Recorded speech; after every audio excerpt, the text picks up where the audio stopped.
اور مسلم کے رسول اللہ مبارک فرماتے ایک شخص حضور صلی اللہ علیہ وسلم کی خدمت میں باقاعدہ ایک فیصلہ لے کر آئے. ایک قضیہ تھا کہ آپ فیصلہ فرما دیں. آپ کے لیے نمونہ کون بنے گا؟ انسان ہی بنے گا. میرے لیے نمونہ جبریل امین نہیں بن سکتے، اسرائیل علیہ السلام نہیں بن سکتے، میکائیل علیہ السلام نہیں بن سکتے، اسرافیل علیہ السلام نہیں بن سکتے.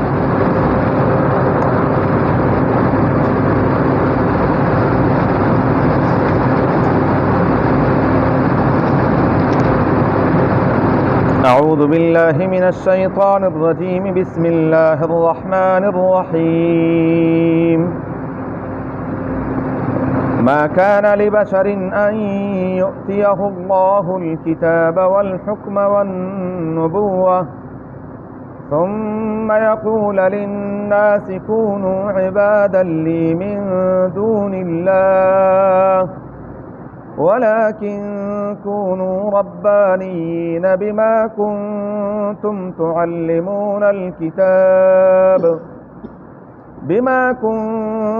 تعلمون الكتاب وبما كنتم تدرسون.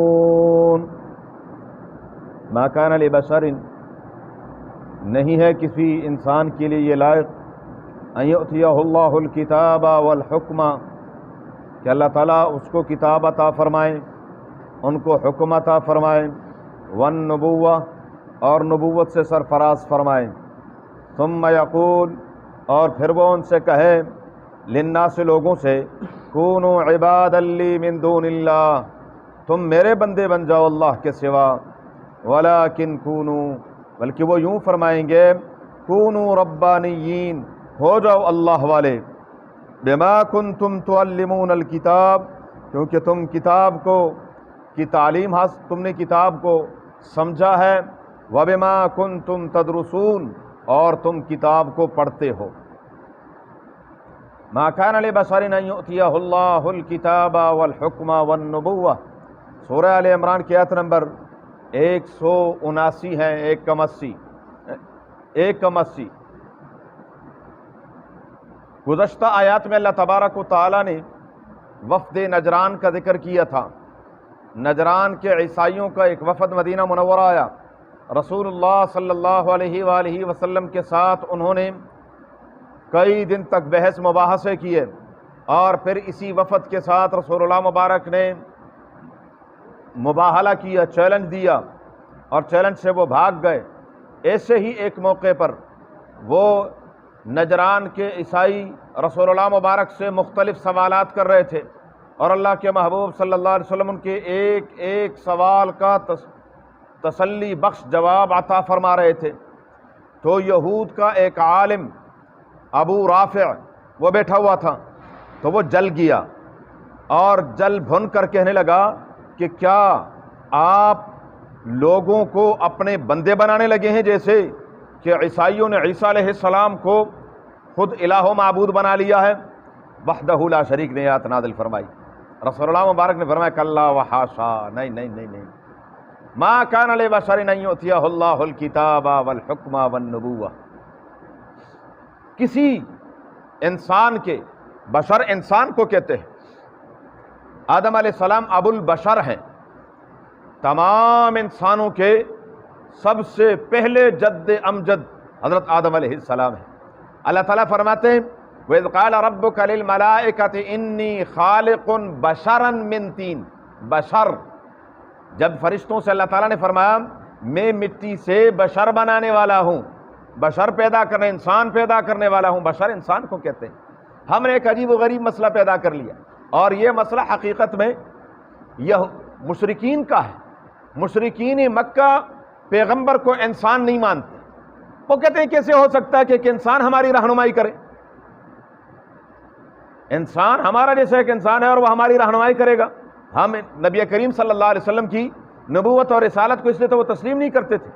آگے سورہ بنی اسرائیل میں بڑی تفصیل کے ساتھ آئے گا، اللہ تعالیٰ نے سب کا ذکر کیا ہے کہ یہ کہتے ہیں کہ آپ آسمانوں پر چڑھ جائیں، او یکون لک بیت من زخرف او ترقی فی السماء، آپ کا گھر ہو سونے چاندی کا، بہترین محل ہو، اور آپ جو ہے ہمارے سامنے مکے میں نہریں چلا دیں اور یہاں پر سبزہ اگا دیں اور یہاں پر باغات ہوں. اللہ تبارک و تعالیٰ نے اپنے حبیب صلی اللہ علیہ وسلم سے فرمایا میرے حبیب صلی اللہ علیہ وسلم آپ فرما دیجئے هل كنت الا بشرا رسولا، یہ تو خدائی کام ہے، میں نے کب کہا کہ میں خدا ہوں؟ میں الہ و معبود تو نہیں ہوں، یہ تو اللہ تعالیٰ کی صفات ہیں۔ پروردگار عالم جب چاہیں جہاں چاہیں وہ نہریں چلا دیں، جہاں چاہیں پروردگار عالم جو چاہیں کر لیں۔ میں نے تو یہی کہا ہے کہ میں اللہ کا بندہ اور اس کا رسول ہوں، پیغام لانے والا ہوں۔ اللہ کی طرف سے جو پیغام مجھے ملا اب تک میں نے وہ تم تک پہنچا دیا ہے۔ اور اللہ تبارک و تعالیٰ اگلی آیت میں فرماتے ہیں وَمَا مَنَعَ النَّاسَ أَن يُؤْمِنُوا إِذْ جَاءَهُمُ الْهُدَىٰ إِلَّا أَن قَالُوا أَبَعَثَ اللَّهُ بَشَرًا رَسُولًا، کیا اللہ تعالیٰ نے ہماری طرف ایک بشر کو، انسان کو رسول بنا کر بھیجا؟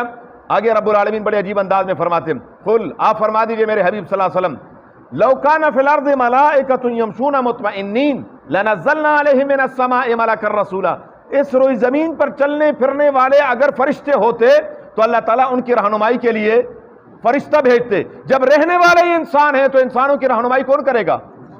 انسان ہی کریں گے۔ انسان کے لیے نمونہ کون بنے گا؟ انسان ہی بنے گا۔ میرے لیے نمونہ جبریل امین نہیں بن سکتے، اسرائیل علیہ السلام نہیں بن سکتے، میکائیل علیہ السلام نہیں بن سکتے، اسرافیل علیہ السلام نہیں بن سکتے۔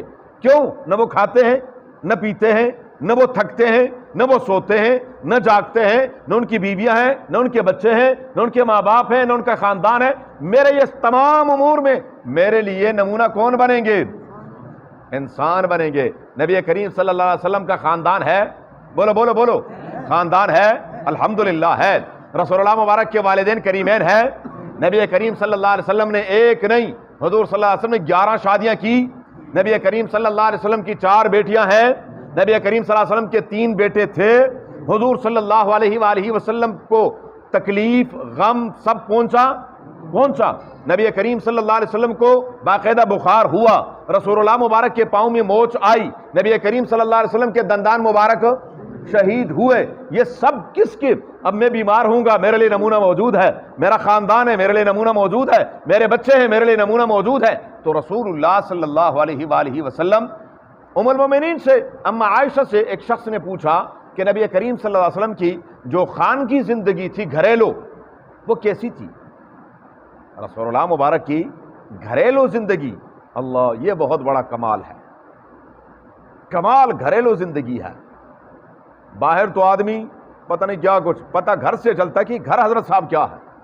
تو اماں سے پوچھنے لگے کہ حضور صلی اللہ علیہ وسلم کے گھریلو اخلاق کیا تھے زندگی؟ فرمایا کان بشرا من البشر، کان رسول اللہ صلی اللہ علیہ وسلم بشرا من البشر، نبی کریم صلی اللہ علیہ وسلم انسانوں میں سے انسان تھے، اور جیسے دوسرے انسانوں کی گھریلو زندگی ہوتی ہے اور ان کی، فرمایا رسول اللہ مبارک باقاعدہ بکری کا دودھ دھو لیا کرتے تھے۔ بکری کا، ہاں ہم تو خود فریج سے دودھ نکال کر پینے کے لیے بھی کیا کرتے ہیں؟ لیا دودھ، ایسے کہ فرعون کی فرعونیت میں فرق آ جائے گا اگر یہ اٹھ کر فریج سے دودھ لے کر پی لے گا۔ رسول اللہ مبارک باقاعدہ کیا ہے؟ بکری کا دودھ اپنے ہاتھ مبارک سے دھو لیتے ہیں۔ فرمایا نبی کریم صلی اللہ علیہ وسلم باقاعدہ اپنی جوتی میں ٹانکا لگا لیا کرتے تھے۔ ہاں ہم استری کیے ہوئے کپڑے اٹھا کر، وہ بھی ہم کہتے ہیں نہیں جی غسل خانے تک آپ نے پہنچانا ہے، بس مجبوری ہے کہ اندر میں خود ہی چلو میں پہن ہی لوں گا۔ پھر نہیں، رسول اللہ مبارک گھر میں کیا کرتے تھے؟ ہاتھ بٹاتے تھے ازواج مطہرات کے ساتھ، ہماری ماؤں کے ساتھ۔ یہ سنت ہے۔ ہاں یہ سنت سب کو یاد ہے کہ کھانے کے بعد میٹھا سنت ہے نا جی، یہ بھی سنت ہے۔ وہ میٹھا سب کو یاد ہے کہ جی میٹھا سنت ہے، یہ بھی سنت ہے رسول اللہ مبارک کی۔ گھر میں کوئی کام کاج کر لیا، گھر والوں کے ساتھ ہاتھ بٹا لیا۔ صحیحین کی روایت ہے، بخاری اور مسلم کی، رسول اللہ مبارک فرماتے ایک شخص حضور صلی اللہ علیہ وسلم کی خدمت میں باقاعدہ ایک فیصلہ لے کر آئے۔ ایک قضیہ تھا کہ جی آپ فیصلہ فرما دیں آپ صلی اللہ علیہ وسلم۔ نبی کریم صلی اللہ علیہ وسلم نے فرمایا لوگو انما انا بشر مثلکم، میں تمہاری طرح انسان ہوں، میں عالم الغیب نہیں ہوں کہ اس میں سچا کون ہے جھوٹا کون ہے۔ ممکن ہے ایک آدمی ناحق پر ہوگا لیکن وہ گفتگو کا ماسٹر ہوگا، بات کرنا اس کو بات کا ڈھنگ آتا ہے، وہ اپنی غلط بات کو بھی اس انداز سے پیش کرے گا کہ جس کا حق ہوگا وہ حق مارا جائے گا۔ تو میں تو ظاہر کو دیکھوں گا، میں ظاہر کو دیکھوں گا، اللہ کرے ہمارے جج حضرات باقاعدہ ہر فیصلے سے پہلے یہ حدیث کوٹ کریں. یہ بخاری اور مسلم کی حدیث ہے کہ بھائی میرے سامنے تو جن وکلاء نے بحث کرنی ہے، میں ان کی بحث کو دیکھ کر ان کے موکلوں کے بارے میں وہ فیصلہ کروں گا، لیکن مجھے حقیقت حال کا پتہ نہیں ہے کہ اصل حقیقت کیا ہے. وہ کون جانتا ہے؟ اللہ جانتے ہیں. فرمایا اگر کوئی زبان کی تیزی کی وجہ سے اگر کوئی ایسی حرکت کر لے گا تو وہ اپنے لیے جہنم کی آگ لے گا. یہ نہ کہے کہ جی یہ فیصلہ تو حضور نے کیا ہے، میں تو تمہاری ظاہری باتوں کو دیکھ کر فیصلہ کرتا ہوں. میں عرض کر رہا ہوں کہ انسان ہونا یہ نبی کی شان میں گستاخی نہیں ہے. انسان ہونا، ہاں انسان جب اپنی اصلیت سے گر جائے تو پھر ثم رددناہ اسفل سافلین، ورنہ تو لقد خلقنا الانسان فی احسن تقویم وَلَقَدْ كَرَّمْنَا بَنِي آدم. لیکن جب یہ اپنی اصلیت سے گر جاتا ہے تو پھر قرآن کہتا ہے اولئک کالانعام، یہ تو جانوروں کی طرح ہے، بل ہم اضل، بلکہ یہ جانوروں سے بھی کیا ہے؟ بدتر ہے. جب اس کی حرکتیں وہ نہ رہ جائیں، ایسی حرکتیں کرنے لگے تو پھر کیا ہے؟ ورنہ تو یہ کیا ہے؟ یہ تو رشک ملائک ہے. انسان کیا ہے؟ رشک ملائک ہے. اللہ تبارک و تعالیٰ نے اس کو عظیم مقام اور مرتبے سے نوازا ہے، لیکن یہ اپنے آپ کو کیا کر دیتا ہے؟ گرا دیتا ہے. تو فرمایا ما کان لبشر، کسی انسان کے لیے، بشر کے لیے یہ لائق نہیں ہے ان یؤتیہ اللہ الکتاب، کہ اللہ تعالیٰ ان کو کتاب عطا فرمائے، والحکم، اور حکم عطا فرمائے. حکم سے مراد یا تو یہ ہے کہ فیصلہ کرنے کا اللہ تبارک و تعالیٰ مقام، یا یہ ہے کہ حکم سے مراد علم مراد ہے کہ اللہ تبارک و تعالیٰ علم عطا فرما دے. اور والنبوۃ، دنیا میں نبوت سے بڑھ کر مقام کوئی نہیں ہے. اس کائنات کے اندر نبوت سے بڑھ کر کوئی مقام نہیں ہے. اللہ تبارک و تعالیٰ جس کو نبوت عطا فرما دے اور پھر وہ لوگوں سے یوں کہے کہ کونوا عبادا لی من دون اللہ، تم میری عبادت کرو اللہ تعالیٰ کے سوا. نہیں، نبی کی شان یہ نہیں ہو سکتی، بلکہ وہ کیا کہیں گے؟ کونوا ربانیین، اللہ والے ہو جاؤ، آؤ اللہ کی بندگی کرو. انبیاء علیہم السلام تو یہی دعوت دیتے رہے ہیں لوگوں کو کہ تم اللہ والے بن جاؤ. ربانیین بما کنتم تعلمون الکتاب، اس وجہ سے کہ اللہ تعالیٰ نے تمہیں کتاب کا علم سکھایا ہے. اور وبما کنتم تدرسون، اور تم کتاب کی تلاوت کرتے ہو، اس کو پڑھتے ہو، تو تم اللہ والے بن جاؤ. نہیں یہ کہ اپنی عبادت کی ان کو کہا جائے. نہیں، ولا یأمرکم ان تتخذوا الملائکۃ والنبیین اربابا. مزید تھوڑی سی تفصیل انشاءاللہ زندگی رہی تو. اللہم صلی علی محمد وعلی آل محمد کما صلیت علی ابراہیم وعلی آل ابراہیم انک حمید مجید. اللہم بارک علی محمد وعلی آل محمد کما بارکت علی ابراہیم وعلی آل ابراہیم انک حمید مجید. اللہم ارحمنا بالقرآن العظیم، اللہم ارحمنا بالقرآن العظیم، اللہم ارحمنا بالقرآن العظیم واجعلہ لنا اماما ونورا وہدا ورحمة یا رب العالمین. اللہم ذکرنا منہ ما نسینا وعلمنا منہ ما جہلنا وارزقنا تلاوته آناء الليل وأطراف النهار واجعله لنا حجة يا رب العالمين. اللهم نور قلوبنا بالقرآن وزين أخلاقنا بالقرآن ونجنا من النار بالقرآن وادخلنا الجنة بالقرآن. اللهم حصل مرادنا ويسر أمورنا، اللهم حصل مرادنا ويسر أمورنا، اللهم حصل مرادنا ويسر أمورنا بجاه حبيبك المصطفى ونبيك المرتضى صلى الله عليه وآله وأصحابه أجمعين برحمتك.